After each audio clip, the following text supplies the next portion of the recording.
శివుడు అన్నాడు గౌతమ మహర్షితో, అరుణాచలమునందు ప్రదక్షిణము గొప్పది, అరుణాచల ప్రవేశమునకు ముందు, అరుణాచల ప్రవేశము తరువాత అని జీవుడికి విభాగం చేస్తారు. అసలు వీడెప్పుడైనా అరుణాచలం వెళ్ళాడా చూస్తారు. అరుణాచలం వెళ్ళాడు, ఆ జీవుడి స్థాయి వేరు. అరుణాచలం వెళ్ళలేదు, ఆ జీవుడి స్థాయి వేరు. ఇప్పుడు అరుణాచల ప్రవేశం చేశాడు, గిరి ప్రదక్షిణం చెయ్యాలి, ఆ గిరికి ప్రదక్షిణం చెయ్యాలి తాను. ఆ కొండకి ప్రదక్షిణం అంటే శివుడికి ప్రదక్షిణమే.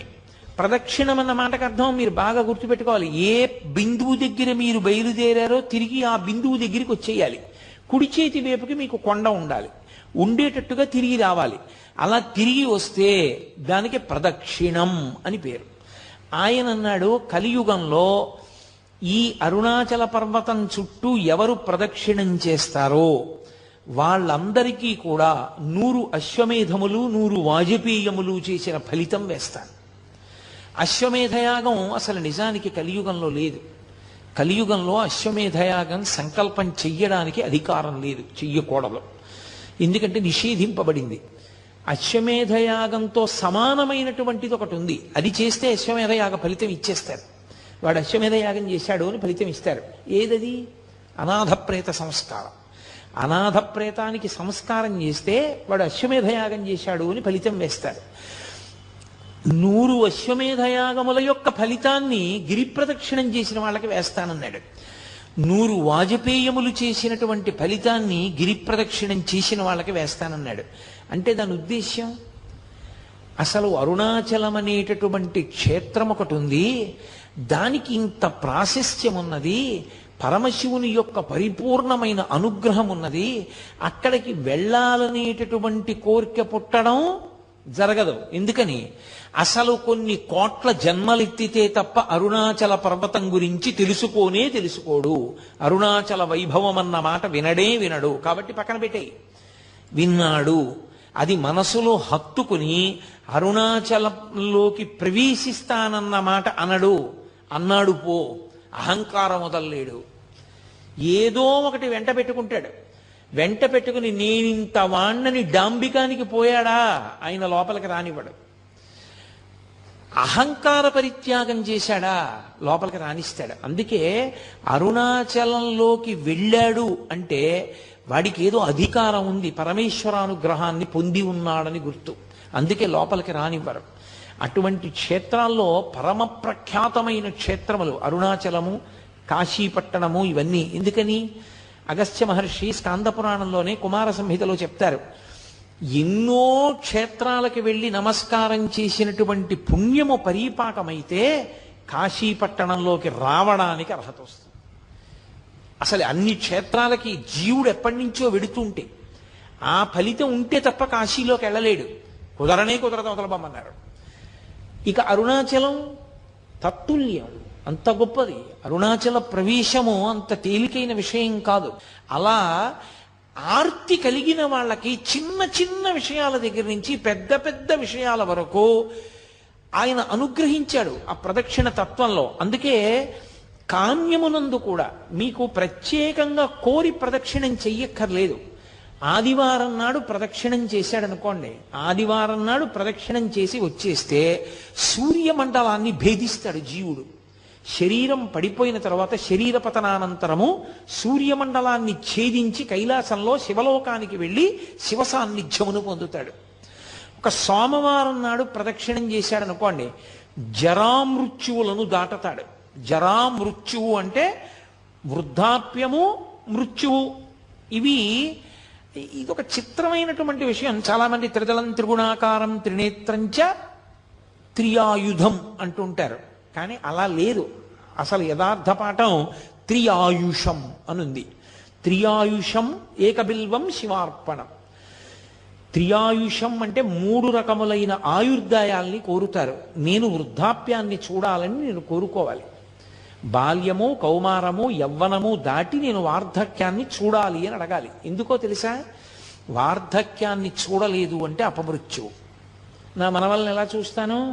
నా మనవల్ని చూసేశాను అనుకోండి, నేను నా 2వ తరాన్ని చూసేశాను.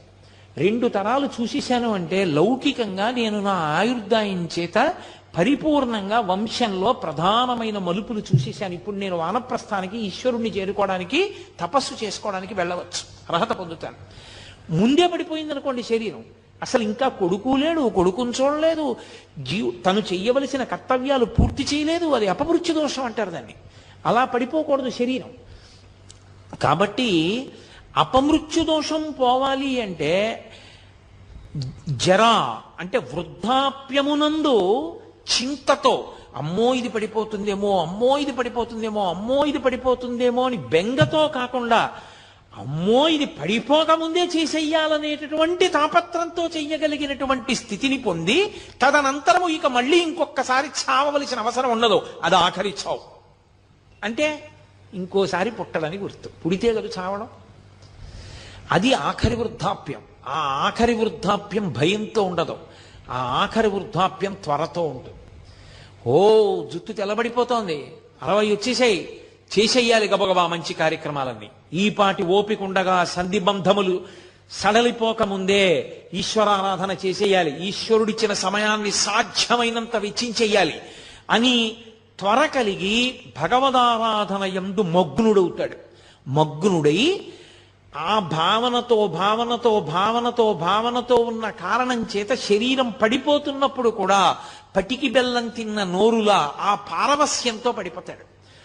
పడిపోయిన కారణం చేత భగవంతుని యొక్క స్మరణలతోనే వెళ్ళిపోయాడు కాబట్టి ఇక మళ్ళీ రాడు కాబట్టి ఇక ఇంకొకసారి చావడు, ఇంకొకసారి పుట్టుక లేదు, ఇంకొకసారి మరణము లేదు.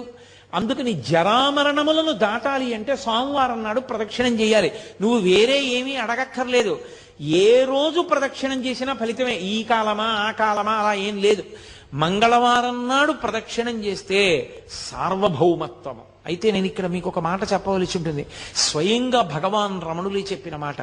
అరుణాచలంలో అరుణగిరికి ప్రదక్షిణానికి మంగళవారము శ్రేష్టము, చాలా మంచిది. మంగళవారం నాడు గిరి ప్రదక్షిణం చేస్తే ఎందుకో తెలుసా? అది అగ్ని కొండ, పావకి సుబ్రహ్మణ్య తత్వం, అది సుబ్రహ్మణ్య క్షేత్రం, శివానుగ్రహం. అక్కడ మంగళవారం నాడు ఉదయం కుజహోర ఉంటుంది. కుజుని యొక్క శక్తిని తగ్గించగలిగిన వాడు సుబ్రహ్మణ్యుడు. మంగళవారం సుబ్రహ్మణ్యానుగ్రహాన్ని ప్రోధి చేస్తుంది. అందుకే మంగళవారం నాడు ప్రదక్షిణం చాలా గొప్పది. సూరి నాగమ్మ గారు ప్రతి మంగళవారం గిరి ప్రదక్షిణానికి వెళ్ళేవారు. అప్పుడు మంగళవారం నాడు ప్రదక్షిణం చేసిన వాడు సార్వభౌముడవుతాడు. సార్వభౌముడవుతాడు అన్న మాటకు అర్థం చక్రవర్తి అంటే రాజ్య పరిపాలనే అనుకోక్కర్లేదు. భక్తి సార్వభౌముడు కావచ్చు, వైరాగ్య సార్వభౌముడు కావచ్చు, జ్ఞాన సార్వభౌముడు కావచ్చు. కాబట్టి మంగళవారం నాటి ప్రదక్షిణం సార్వభౌమత్వాన్ని ఇస్తుంది. బుధవారం నాడు గిరి ప్రదక్షిణం చేసినటువంటి వాడికి అపారమైనటువంటి పాండిత్యం అబ్బుతుంది. పాండిత్యం అంటే ఏవో కొన్ని పద్యాలు కొన్ని శ్లోకాలు చెప్పడం అనుకుంటున్నారేమో, కాదు. పండాహ అంటే భగవంతుని యొక్క జ్ఞానము కలుగుట. భగవద్జ్ఞానము కలగాలి అంటే తనంత తానుగా లోపల పొటమరించాలి అంటే బుధవారం నాడు ప్రదక్షిణం చెయ్యాలి. గురువారం నాడు నియమంగా అరుణాచలానికి ప్రదక్షిణం చేసిన వాడు లోకగురువు అవుతాడు. అంటే జగద్గురు స్థానాన్ని పొందుతాడు, అంతటి మహానుభావుడు అవుతాడు. అంటే బహుశః లోకం కోసం పుట్టిన కారణజన్ముడే తప్ప కర్మ అనుభవించడానికి పుట్టిన జన్మ కాదది. అటువంటి స్థితిని పొందుతాడు. శంకర భగవత్పాదులు, ఒక చంద్రశేఖరేంద్ర సరస్వతి మహాస్వామి వారు, ఒక చంద్రశేఖర భారతీ మహాస్వామి వారు, నృసింహ భారతీ మహాస్వామి వారు, వీళ్ళందరినీ జగద్గురువులు అంటారు. ఆ జగద్గురు స్థానాన్ని అలంకరిస్తాడు. అది గురువారం నాడు జరిగేటటువంటి. ఇక శుక్రవారం నాడు అపార సంపత్తి, ఇహమునందు విశేషమైనటువంటి ఐశ్వర్యాన్ని పొంది అంత్యమునందు విష్ణుపథాన్ని పొందుతాడు. విష్ణుపథం అంటే వైకుంఠం, వైకుంఠాన్ని పొందుతాడు. అది శుక్రవార ప్రదక్షిణ. శుక్రవార ప్రదక్షిణంలో సంపత్తి అన్న మాట నేను వాడినప్పుడు ఎంత డబ్బు వస్తుందండి అని నన్ను అడక్కండి. సంపత్తి అన్న మాటకు అర్థం ఏమిటో తెలుసా? తృప్తి. నాకున్న దాంతో నేను తృప్తిగా ఉండడమే ఐశ్వర్యం. ఐశ్వర్యము అన్న మాటకు అర్థం ఏవో ఉంటే సంతోషం అయితే నీ జన్మలో సంతోషం అన్న మాటకు అర్థమే ఉండదు. ఎన్ని తెచ్చి నీ దగ్గర పెట్టినా నీకు ఇంకా లేనిదోటి ఉంది. నీకు ఏది ఉందో దాన్ని చూసుకుని మురిసిపోవడం నీకు అలవాటైతే నిన్ను మించిన ఐశ్వర్యవంతుడు ప్రపంచంలో లేడు. కౌపీనవంత కలు భాగ్యవంత అంటారు శంకరాచార్యుల వారు. గోచీ పెట్టుకున్న వాడంత ఐశ్వర్యవంతుడు ఎక్కడున్నాడన్నారు. అన్నీ వదిలి విచాలని వాడు సంతోషంగా గోచీ పెట్టుకు తిరుగుతున్నాడు. ఇన్ని పట్టు పీతాంబరాలు కట్టుకున్నా ఏదో లేదని వీడు ఏడుస్తూనే ఉన్నాడు. అందుకే చక్రవర్తులు కూడా అన్నీ విడిచిపెట్టిన ఋషుల ఆశ్రమానికి వెళ్ళి కూర్చుని శాంతి పొందేవారు. వాళ్ళు అన్ని విడిచిపెట్టి శాంతి పొందారు. అన్ని ఉండి అశాంతిలో వీడుంటాడు. శాంతి ఐశ్వర్యం. అందుకే మనకి సనాతన ధర్మంలో ఏం చేసినా ఓం శాంతి శాంతి శాంతి అని పూర్తి చేస్తారు. శాంతిని మించిన పరమైశ్వర్యం, తృప్తిని మించిన పరమైశ్వర్యం లోకంలో ఇంకోటి లేదు. నాకు ఈశ్వరుడు ఇది ఇవ్వలేదని ఏడిచేవాళ్ళు చాలా మంది ఉంటారు. నాకు ఈశ్వరుడు ఏమివ్వలేదని అడిగేవాడు కోట్ల కోట్ల మందిలో ఒక్కడే ఉంటాడు. అలా అడగగలగాలి అంటే వాడు నిత్యతృప్తుడై ఉండాలి. వాడు బ్రాహ్మణుడు. వాణ్ణి మించిన బ్రాహ్మణుడు లేడు. అందుకే వ్యాసుడు దేవి భాగవతం చెప్తూ పరమేశ్వరుడు కూడా ఎవరి పాదములకు నమస్కరిస్తాడని అడిగాడు. అడిగి సంతోషోహి ద్విజన్మనాం, నాకిది కావాలన్న కోరిక మనసులో లేకుండా, ఎప్పుడు నాకు అసలు ఏం లేదన్న దాని మీద దృష్టి లేకుండా, నాకు ఈశ్వరుడు ఏమివ్వలేదని మురిసిపోయేవాడు ఎవడున్నాడో అటువంటి బ్రాహ్మణుడి పాదములు కడిగి ఆయన పాదములకు నేను నమస్కారం చేస్తానన్నాడు పరమేశ్వరుడు.